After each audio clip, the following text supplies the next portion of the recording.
Now we are going to discussing about fluxional molecules. And fluxional molecules, they are readily undergo rapid conversion, means one form to another form, and this is and they readily undergo one configuration to another configuration.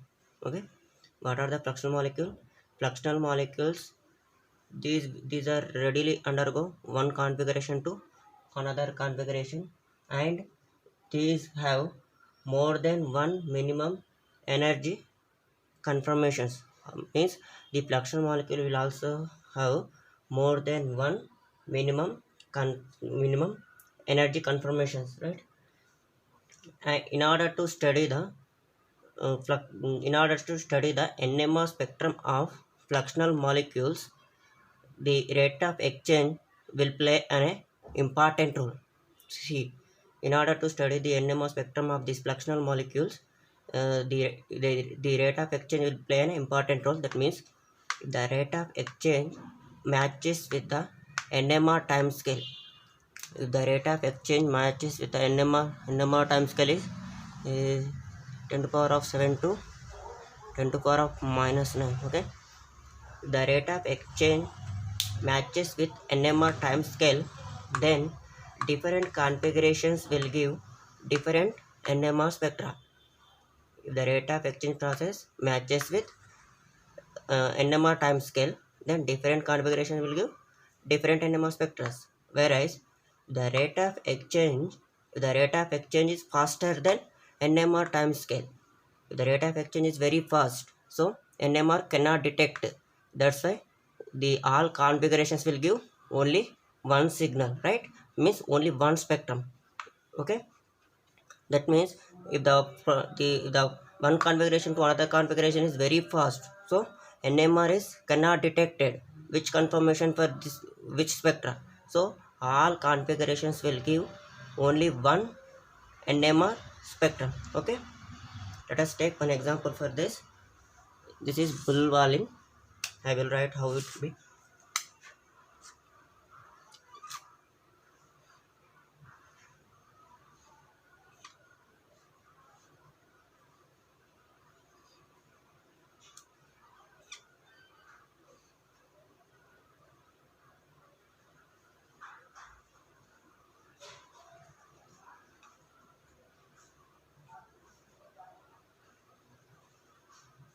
And bulvalin undergo co-prearrangement. Bulvalin undergo co-prearrangement. Here see how it will be.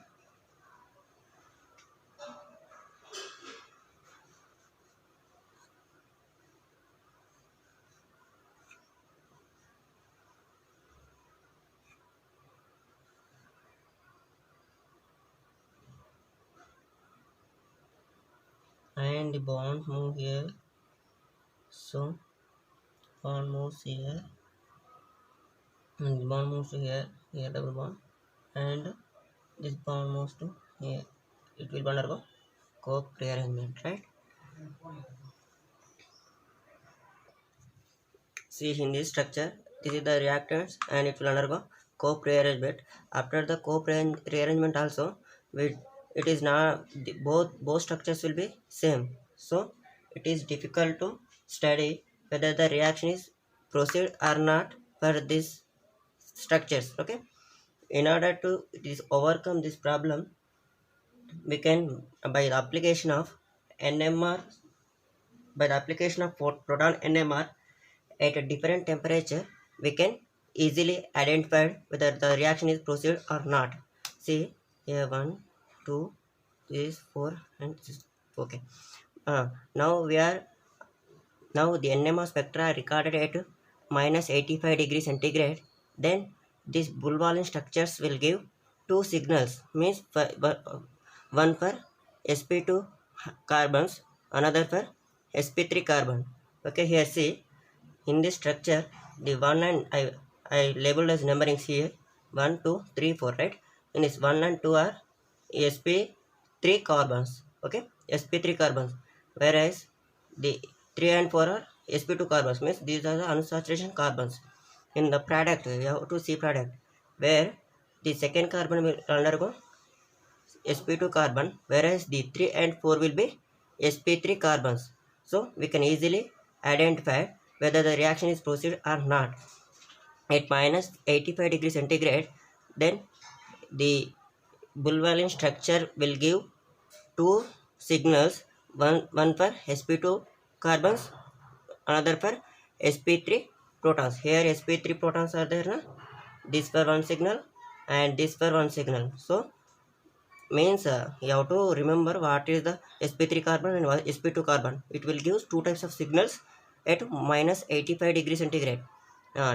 Similarly, if we are record the NMR spectra at 15 degrees centigrade, and these two peaks will be combined and it will give a broad peak. Okay, we are recording at NMR spectra at 15 degrees centigrade, then these two peaks are combined, it will give a broad peak. And if we are recording at high temperature, if we are recording the high temperature at 125 degrees centigrade, then the NMR spectra will give only one signal. You have to remember, when the temperature is increases, the rate of exchange will be very fast. You have to remember, when the temperature is high, the rate of exchange is very fast. So if the rate of exchange is faster than the NMR time scale, then this all configuration will give only one spectrum or one signal, right? You have to remember, when the temperature increases, the rate of exchange process is very fast. So NMR cannot detect the which type of structure is there. That's why it will give only one structure, one configuration. So it will give only one signal of the spectrum. Okay. In the same way, these are the metal complexes. Here see, these are the HA type, HB type of protons, HB, and these are the HA type of protons. In order to study the fluxional behavior of this molecule and the NMR spectrum of about this molecule gives at 27 degrees centigrade at RT, it means at room temperature, it will give only one signal. That means all the protons are will, due to the fast rotation of this CP ring, gives all the protons will be equal, means equivalent. If all the protons will be equivalent, then it will be give only one signal. Okay, only one signal. But when we record the NMR spectrum at lower temperature, when we record the NMR spectrum at lower temperature, then NMR will find due to the lowest temperature, the molecule becomes very rigid, means the rotation of the CP ring will be difficult. So NMR will find these are one type of protons and these are one type of proton, and HX will be another type of protons. That's why it will give three signals for three different protons. Okay, at minus 63 degrees centigrade, it will give three signals. Okay, you have to remember, when the temperature is increases, the rate of exchange process is more. When the temperature is decreases, the rate of exchange process is less. So the molecule become very rigid and it will give three types of protons. So it will get three signals, right? Similarly, for this titanium complex also, at 67 degrees centigrade, it will give only one signal. At 25 degrees centigrade, at room temperature, it will give two signals. That is, one is these are the 5 bonds, right? These are the 5 bonds, and these are the sigma protons. These are the 5 protons. At 25 degrees centigrade, at room temperature, the NMR will find out two types of signals. That is, one for 5 bonding. These are the 5 bonding protons. Double bonding, nothing but 5 bonding protons, and here is the single bond there, na? That is sigma bonding protons. So it will give two signals for at 25 degrees centigrade, and it will give only one signal for 67 degree centigrade, because the rate of exchange is very fast. So NMR cannot detect whether the proton is sigma bonding or whether the proton is 5 bonding. That's why it will give only one signal for all types of protons. But when we are decreasing the temperature at 25 degrees centigrade, the NMR can detect it, and which is pi bond and which is sigma bond, which means which is the pi bond type of protons and which is the sigma bond type of protons. That's why we get at 25 degree centigrade we get two signals, right?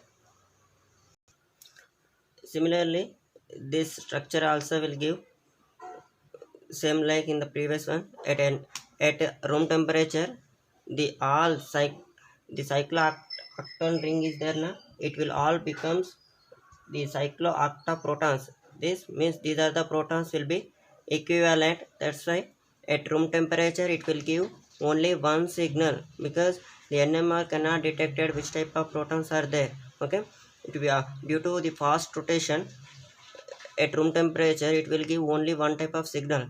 But at when we are decreasing the temperature, that means at 143, at minus 143 degree centigrade, it will NMR will detected, and the different environment is there now. That's why it will give different signals for each type of protons. But due to this complex, due to this addition of this complex, the a this should be a, and if only cyclopentane ring is there, so sorry, cyclopentane is not, cyclooctane, the only cyclooctane ring is there, then all are same environment. That's why it will give only one signal. But we are adding this complex now, this is the we are adding this compound, so then it will give us the different environments. That's why at minus 143 degree centigrade it will give, and at minus 143 degree centigrade the spin splitting also takes place. That's why the B type of proton will undergo spin splitting of adjacent protons. It will give triplet, and A will undergo doublet, and D will undergo doublet, and C will undergo triplet. Okay, this is the concept of fluxional behavior of the molecules. Thank you.